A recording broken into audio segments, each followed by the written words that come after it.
más conocida como la cárcel del fin del mundo, la Siberia argentina, pensada para entre 450 y 480 reclusos, con paredes de 60 centímetros de roca, ventanas de tan solo 30 centímetros por 30 centímetros y habitaciones de 2x2, la cárcel del fin del mundo en Tierra del Fuego, quizás uno de los lugares más emblemáticos, con dos presidiarios de los cuales vamos a hablar ahora, que quizás tienen las historias más impresionantes. Vamos a recorrer esta maravilla y pesadilla de lo que era una cárcel que debió cerrarse hace mucho tiempo. Estamos en el infierno de Tierra del Fuego, a tal punto que si uno no regresaba después de escaparse 3 días, se lo declaraba muerto.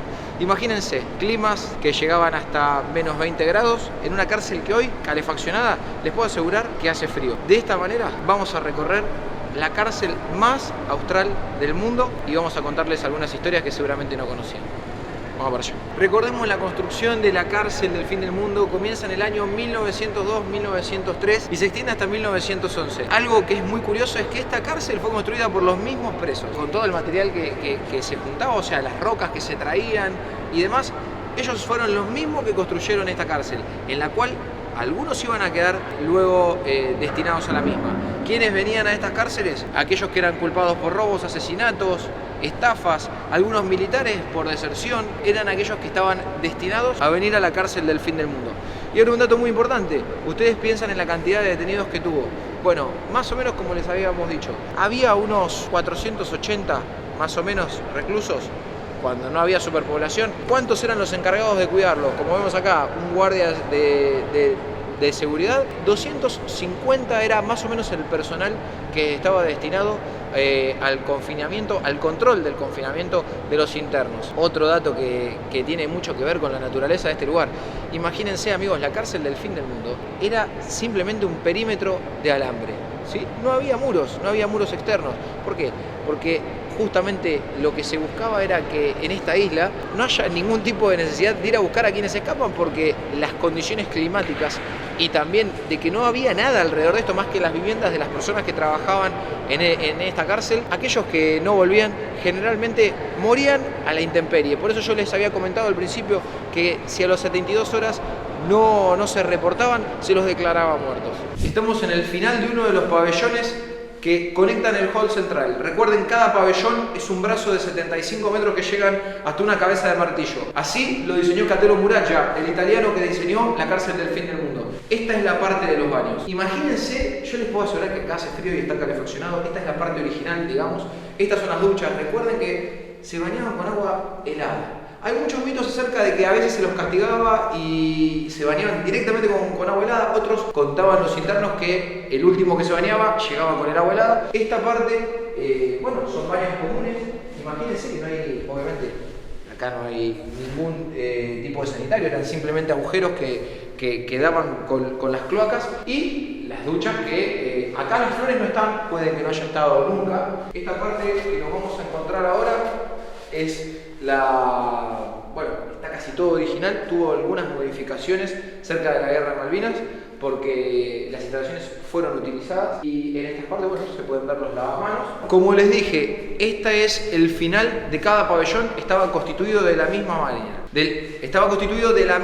manera. Y ahora, saliendo ya de la parte de los baños, nos va a conectar directamente con el pabellón, que vamos a ver ese pasillo al final que nos va a llevar al hall central, en el cual ustedes vieron la introducción del video.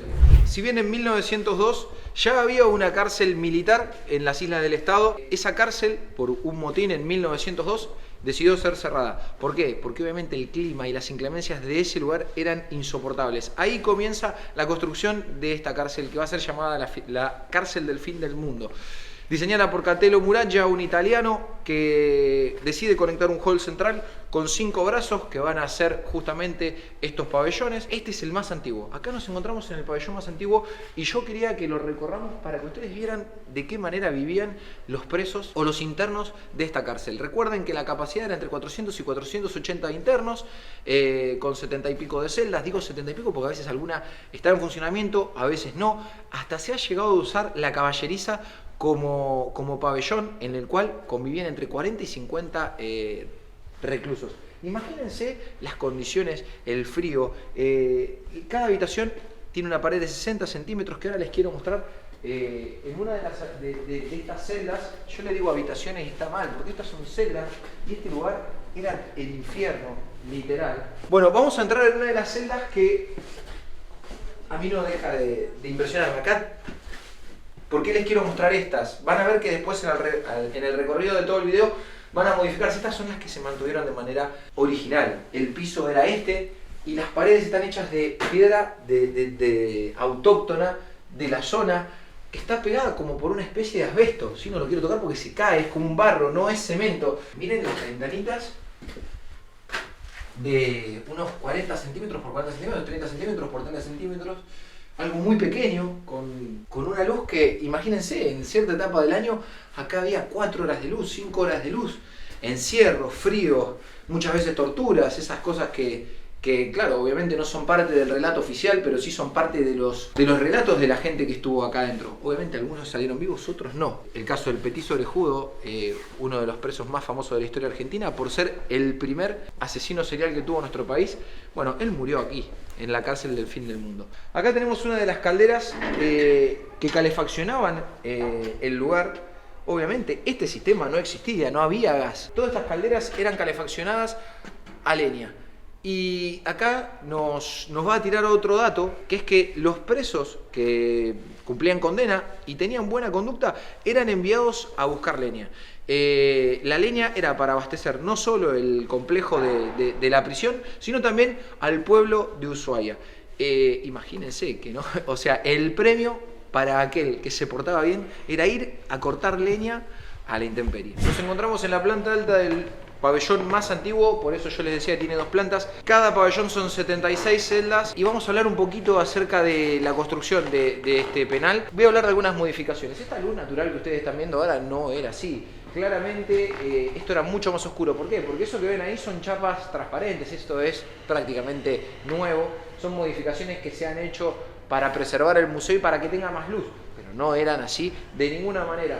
Eran mucho más oscuras, mucho más sombrías y esto era mucho más frío, porque esto, aunque ustedes, yo sé que ustedes no están acá, quiero que tengan dimensión de que cuando nosotros construimos una casa, esto tiene aislantes, tiene otras cosas entre medio, el machimbre, acá es simplemente la chapa y nada más. Lo difícil que era calefaccionar esto, y muchas veces la calefacción no era muy eficiente, por lo cual acá se pasaba mucho frío. Vamos a ver que cada uno de los pabellones está ambientado de manera diferente, colores diferentes y tienen cosas diferentes. Esto tiene mucho que ver con las expediciones de la Antártida. Les recomiendo que vengan con mucho tiempo porque hay audios de absolutamente, obviamente los audioguías, ¿no? De absolutamente todas las habitaciones tienen un audio diferente. Por lo cual vengan con 2-3 horas mínimo para recorrerlo. El valor de la entrada entre 4.800 y 6.000 las personas adultas y los menores creo que pagan algo de 1.400 pesos. Esos son los precios actualizados. Como les dije, no puedo hablar de todas las historias que tiene esta cárcel del fin del mundo, pero sí vamos a hablar de 2 personajes que yo les nombré anteriormente. Como les contaba, hay muchas historias dentro de la cárcel del fin del mundo, hay historias de fugas, hay muchos mitos, pero el caso de Nicolás Martín es el caso de un doble homicida que logra escapar en 1905 y en 1907 se cierra el caso. Él logra escapar, pero nunca se sabe si muere en el camino o si realmente logró perpetuarlo. Imagínense que esta cárcel está a 1000 kilómetros nada más de la Antártida, unos 750 kilómetros de las Islas Malvinas, temperaturas bajísimas, el canal de Beagle, que es lo único que conecta con Chile y que es de aguas prácticamente congeladas. Imagínense todas esas condiciones, pocas personas han logrado escapar y que se ha tenido noticias acerca de eso. Por eso vamos a hablar del caso del anarquista Radowisky, que fue el único que se conoce que ha podido lograr escapar, a pesar de que luego fue apresado de manera exitosa. Estamos frente a quizás uno de los personajes más conocidos, más famosos de la cárcel del fin del mundo, Cayetano Santos Godínez, más conocido como el Petiso Orejudo, nacido en 1896 en la provincia de Buenos Aires. Este personaje siniestro, de familia italiana, padres que habían sido inmigrantes italianos y que vinieron a establecerse en Argentina, dieron a luz a este macabro personaje que fue el producto de un montón de cosas. Ya los padres, al momento de nacer, tenían sífilis, por lo cual la enfermedad trajo muchas complejidades en el crecimiento de este niño, que ya con solo 7 años había tenido su primer intento de homicidio. Imagínense un niño de 7 años tratando de matar a otro. Evidentemente había algo que no estaba bien en la psiquis de esta persona, que fue el recluso número 90 de la cárcel del fin del mundo. Una vida atravesada por la golpiza del padre, El alcoholismo, que luego él mismo fue alcohólico y que contaba en una de sus tantas confesiones que el alcoholismo le generaba un gran dolor de cabeza y ese dolor de cabeza luego hacía que él tenga ganas de cometer homicidios. Como le digo, el primer intento de homicidio él tenía 7 años y todos los intentos eran con criaturas, incluso con bebés. Eran todos niños y ante los primeros intentos de homicidio, también otro dato que es de relevancia es que era pirómano, tenía alrededor de 7 incendios que se le adjudicaron a él, que incendió edificios de la ciudad de Buenos Aires, y él contaba que tenía una especie de morbo, que a él le encantaba ver cómo trabajaban los bomberos y cómo caían en las llamas. El primero cae en lo que vendría a ser conocido después como institutos de menores, en los cuales se lo trata de reinsertar a la sociedad, previamente expulsado de colegios porque tenía claramente mala conducta.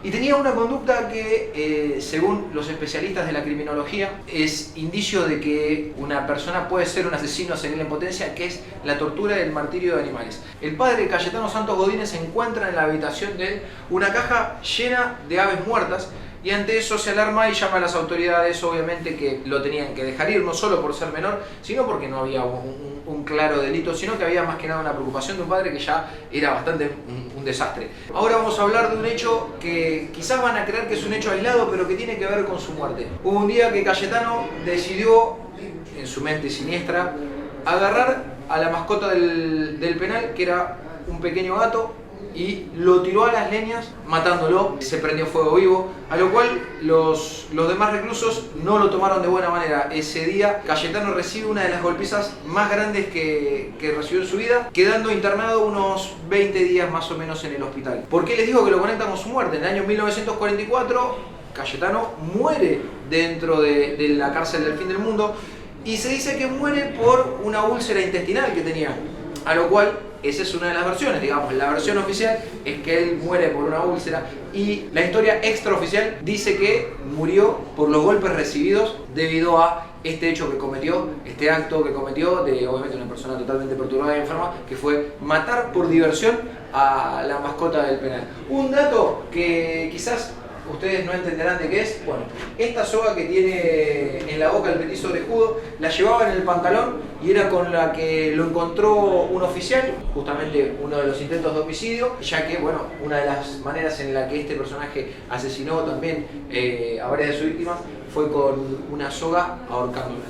¿Cómo era la naturaleza de los crímenes que cometía? Como les decía, siempre eran niños, muchas veces era utilizando una roca, pero siempre andaba con un piolín con el cual ahorcaba a sus víctimas. De hecho, bueno, a él se le adjudican 7 intentos de homicidio y 4 homicidios que se pudieron demostrar, en el cual uno de ellos, él cuenta, luego cuando declara y se hace cargo de uno de los homicidios, que luego de matar a su víctima, la entierra, la tapa con latas, y la policía, cuando va al lugar del hecho a buscar obviamente los huesos, se había construido un edificio, por lo cual no se puede llegar a confirmar la muerte, pero sí él reconoce haber cometido esos homicidios. Parte de la teoría lombrosiana, si quieren estudiar acerca de César Lombroso, era un especialista de la criminología, en el cual, bueno, decía que los homicidas o los criminales tienen una contextura craneal y física determinada que ya hacía reconocer a una persona que era un criminal. O sea, algo totalmente arcaico, algo totalmente ridículo, pero según creían, en este caso, decían que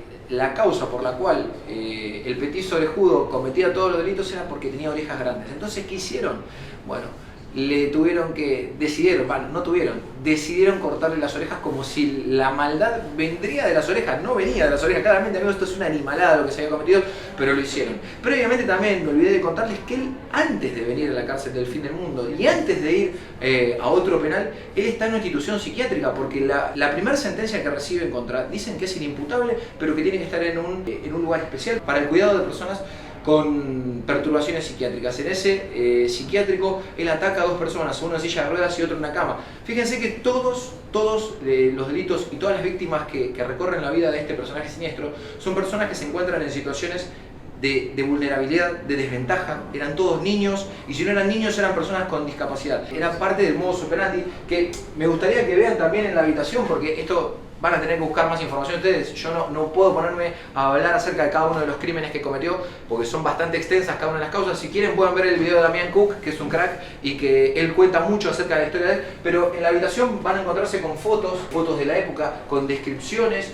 y más acerca de la historia de, bueno, una persona que fue, junto a Robledo Puig, los personajes más conocidos y siniestros de la historia, y bueno, es parte de la historia, y yo diría que es como la más icónica de la cárcel del fin del mundo. Aquí a mi izquierda tenemos varias fotos de lo que era el tren que transportaba a los reclusos hasta lo que hoy es una reserva natural. Como les dije, por buena conducta, los internos, los presos, tenían como el privilegio de salir a trabajar, de ir a echar madera para traerla, tanto que para el penal como también para la ciudad, que servía como calefacción. Aquí mismo, aquí cerca, también estaba la caldera que proveía de agua caliente a todas las casas que estaban cercanas a esta construcción, no solo a la cárcel. Otra historia que es muy relevante en esta cárcel es la de Radowisky. Radowisky es el famoso anarquista ruso, 1889-1891, no se sabe bien, en Stepanitz nace este personaje que va a cometer luego el homicidio de Ramón Falcón, el jefe de la policía. ¿Por qué decide Simón Radowisky cometer el homicidio de Ramón Falcón? En el mes de mayo, Ramón Falcón es el que toma la determinación de llevar a cabo una de las brutales represiones más impresionantes de lo que fue la Policía Federal contra los trabajadores en esa época.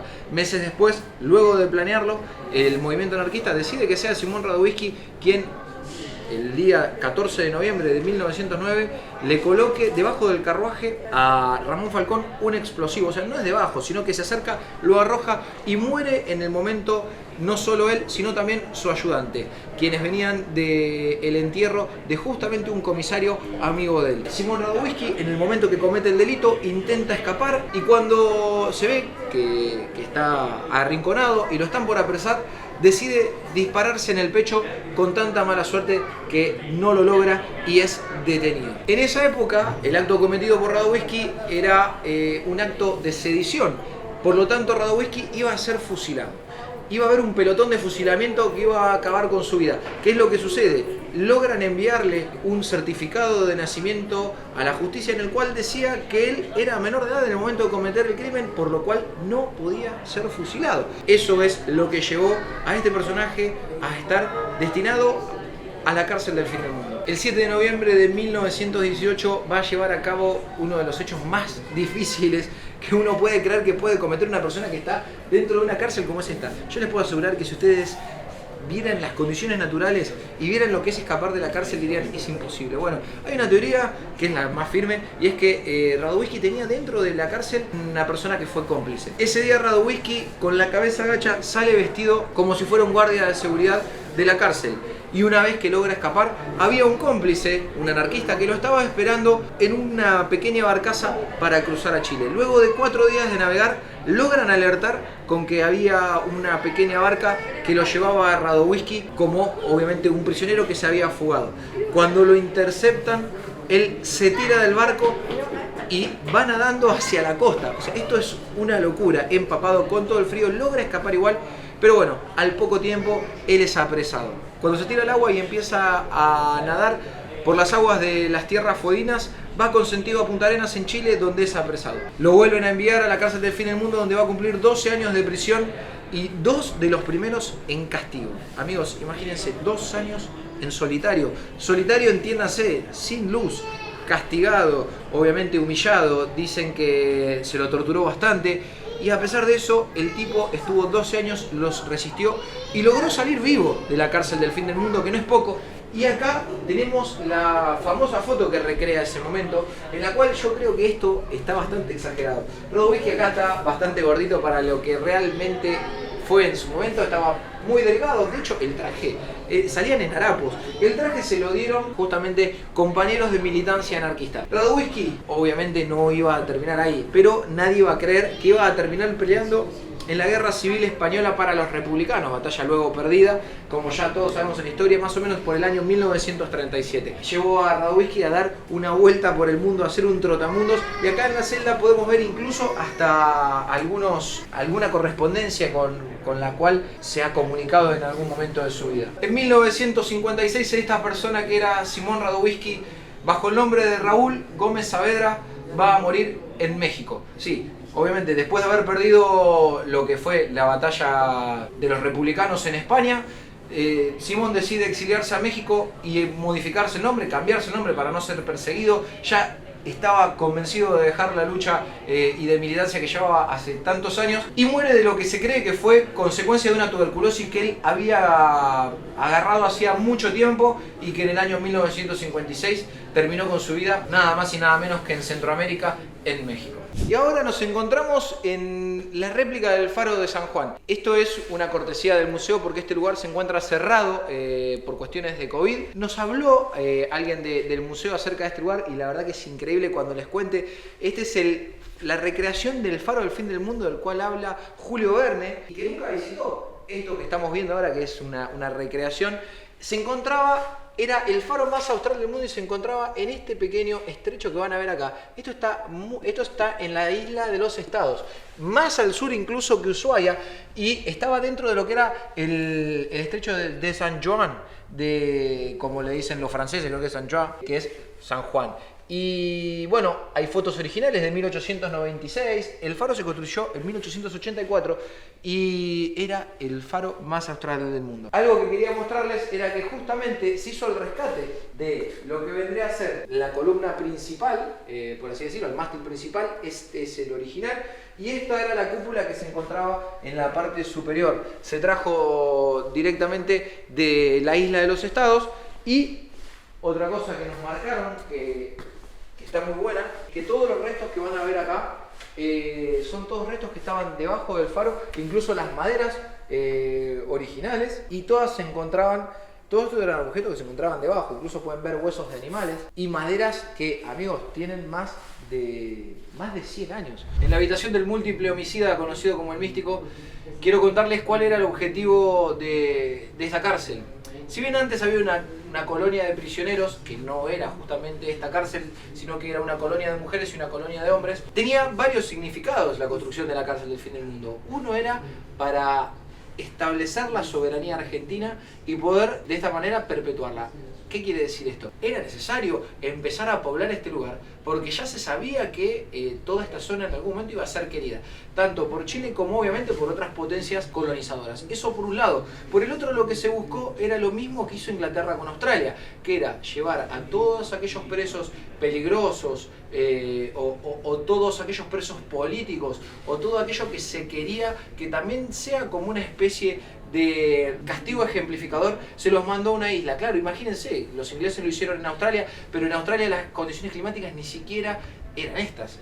Entonces se le llamó la Siberia Argentina justamente por eso, porque lo que se buscaba era que sea en una isla, que sea frío y que el castigo lo sufra de la peor de las maneras. Por eso también nos va a llevar al cierre de la cárcel, y acá es donde yo quiero hablar de lo que voy a encadenar después con lo que sucedió después. En el año 1947 el presidente Juan Domingo Perón decide cerrar este abominable lugar, que bueno, cada uno puede tener sus opiniones acerca de lo que debe ser la cárcel, pero lo que dice la Constitución y lo que dice el derecho internacional es que justamente no es para castigo de los internos, sino es para la reinserción. Y algo que hizo que cambie de manera estructural y lleve al cierre a la cárcel de fin del mundo es obviamente la Carta de Declaración de los Derechos Humanos, en la cual no solo está el reconocimiento de los derechos personalísimos de las personas, sino que también en el caso de los castigos, en el caso del castigo de las penas, modifica filosóficamente lo que vendría a ser, qué es lo que se buscaba, que ya no era el castigo físico, el hecho de que el criminal sufra, sino que puede reinsertarse en la sociedad. Y una de esas características era que para que eso suceda debía estar cerca de donde él creció, de donde se desarrolló, y Tierra del Fuego justamente se traía prisioneros de todo el país a cumplir condenas en la parte más austral de este país. El cierre de la cárcel es en el año 1947, eso no fue del todo cierto, o sea, esa fue la historia oficial. En el año 1960, bajo la presidencia de Frondizi, se siguieron enviando detenidos. prisioneros políticos básicamente. Fueron 34 los enviados, a los cuales luego se suman 11, dándonos un total de 45 personas que estuvieron 102 días en esta cárcel, que no estaba preparada. Recuerden que la cárcel ya se había cerrado. 13 años de abandono hacen que este lugar sea obviamente inhabitable, y pertenecía a la Armada. Entonces se le solicita el favor de poder ambientar este lugar, por lo menos uno de los pabellones, creo que es el pabellón número 3, en el cual van a mandar a estos prisioneros, que son prisioneros políticos, de los cuales estuvieron vivos hasta el año 2015-2016, 3 de ellos que cuentan estos relatos. Se los envió aquí y se enviaron guardias, se hicieron remodelaciones para poder ambientar el lugar. Evidentemente habían ofendido a alguien, no sabemos quién, de toda la política de la época, y se los envió a la cárcel del fin del mundo, obviamente con la intención de castigarlos, de generar ese temor, bueno, parte de la historia argentina. Y cumplieron 102 días de prisión. ¿Por qué decimos 102 días de prisión? Porque bueno, luego tuvieron la suerte 2 de las personas que estaban detenidas de tener familiares que eran abogados y realizaron un reclamo que llegó a la legislatura, y eso derivó en que se ordenó que estas personas sean reubicadas. Obviamente no se trataba de un indulto, no se quería que las personas sean liberadas, pero sí que se las traslade aquí, porque aquí las características y las condiciones en las cuales se encontraban los internos eran devastadoras. Se envió una junta inspectora que determinó que el lugar no era habitable y justamente no cumplía con las condiciones mínimas, y luego fueron enviados a diferentes penales en los cuales terminaron de cumplir su condena. Pueden encontrar una o varias notas acerca de esto en internet, con relatos muy crudos, algunos contando que pasaban días enteros a oscuridad, donde había cierta especie de tortura, tanto física como psicológica, donde se seguían bañando con agua helada, donde recién la calefacción no fue instalada apenas ellos llegaron, sino que se instaló un tiempo después. Y bueno, esa es parte de esta historia que tanto no se cuenta de la cárcel del fin del mundo, que todos creen que se terminó en 1947, pero la verdad es que siguió muchos años más. Si hay algo que me gusta a mí de todos los relatos y de la historia, son los mitos. Y ahora voy a mostrarles un mito que ni yo sabía y que me lo marcaron y que pasaba desapercibido. Dicen que en estos lugares uno de los castigos era meter en solitario a las personas. Ustedes miren lo que es esto, ¿no? O sea, de casualidad entra uno parado, entonces lo dejaban en esta posición, cerraban la puerta y se acabó. O sea, llegando al final del video, vamos a mostrarles esta máquina que se encuentra en el patio de la cárcel. Nos contaba gente del museo que esta máquina fue utilizada poco porque ya vino con un defecto en la caldera, se usó muy poco. Pero este tren estaba pensado para transportar materiales, simplemente eso. Pueden ver que este vagón que está acá, obviamente es un vagón que está techado con vidrio, evidentemente para llevar personas. Bueno, nunca se utilizó. Este vagón que está acá fue construido para una supuesta visita que iba a realizar el presidente Juan Domingo Perón a la isla, y nunca se realizó, por lo cual el vagón nunca fue utilizado. Y un dato de color, que recuérdenlo, los presos no viajaban en vagones similares a este, porque viajaban a la intemperie, incluso a veces lo hacían caminando.